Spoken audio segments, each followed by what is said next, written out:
these folks are spending a great deal of money Yes, and putting out some big movies and ads, and they're lying to big movies. I haven't seen those. I hope I don't. Well,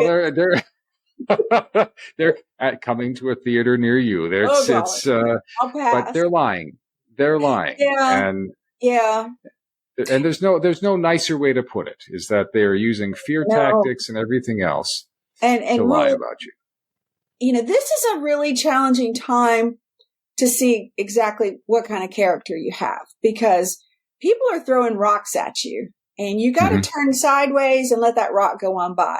But every now and then one of them will land, or every now and then you're just not as much like Jesus as you want to be.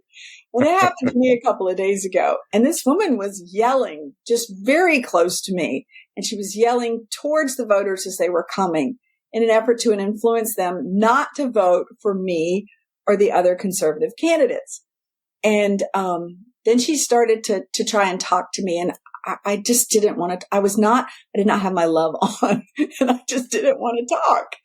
And she kept doing it, and she kept lying. And so finally I just turned and I said, you know, I'm believing truth, and what you're doing is lying. And that's not a way to get someone to vote for a candidate you prefer, to lie to them. Why don't you just tell the truth? Some teachers prefer the candidates that you're, pushing, but other teachers prefer me.